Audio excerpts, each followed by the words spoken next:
Mr. Crow, great job, amazing performance. I gotta know, when you get pitched an idea like this, because it's very, very innovative with what Mr. Zemeckis did with this, what drew you to Mark Hogancamp's story? I pitched myself to this story. Really? I saw the documentary. Have you seen the documentary? Yeah. I loved it, and it got inside of my head, and I couldn't stop thinking about it. And I found out that he had the rights to it, and I wanted to know what his vision was, because it was hard for me to imagine what you could do to make that documentary into a feature. Because it's so beautiful, and it depicts this guy in such a lovely way. And then when I met with Bob Zemeckis, he said what he'd like to do is take that fantasy world, the doll side, and expand that and literally bring it to life. And I thought that was a really cool way in to be able to see, because Mark takes these photographs, very artistic, beautiful photographs of these scenarios. Right. But what Robert Zemeckis wanted to do was connect all of those photographs together and really bring to life that story, that richness. You have experience in playing real life people before, Donald Rumsfeld, John DuPont, and now Mark Hogankamp. And there's somewhat of a responsibility that goes into playing like real life characters. For sure. Can you talk to me about some of the research that you kind of do when you're doing that kind of role of real life person? It's different, with a public persona like Rumsfeld, a lot of it, I didn't get a chance to meet him in person. So a lot of that is just footage and reading books and trying to get a background of who he might be. Somebody like Mark Hogankamp, it's different because I got to meet him. I got to spend time with him.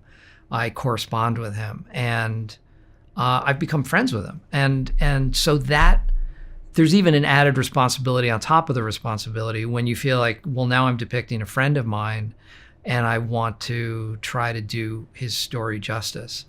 I feel that everybody has this kind of wants to be a superhero kind of in them. Yeah. And Captain Hoagie is Mark's. So can you talk to me about how you view Captain Hoagie opposed to Mark as the person, as the man? Well, Captain Hoagie is the idealized personification of Mark.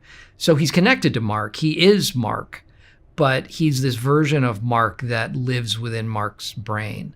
And all of those characters in that doll world live within Mark's brain, within his imagination. So if you can imagine who you would be in your most heroic self, that's, I think, what Captain Hoagie's bringing to life. That's amazing. One thing that kind of sticks out, and it really sticks out, is how innovative the kind of I don't know if it's CG or the motion capture stuff. The motion cap stuff. Can you talk to me about that experience? Because it's very different. Crazy. It was I'd never done anything like it before. And Bob Zemeckis, again, I always get hitched when I'm saying to is it Mr. Zemeckis? Is it Bob? It's like calling Steven Spielberg Steve. What do you call him? I call you Mr. Carell. Call me Steve. It's ridiculous. I'm not Mr. Carell. Anyway, so he described it as doing really, really awesome, low budget black box theater. There are no props or no sets. You're just in this space surrounded by sensors that are picking up your every movement. And you just imagine everything. So it was helpful that he has such a vivid imagination himself and was able to paint the picture around you. And, Bob would come in and say, over here, this is the town, and that X is this building, and here is but really, really explain them in vivid detail. So that was helpful. But it was an exercise in imagination, really.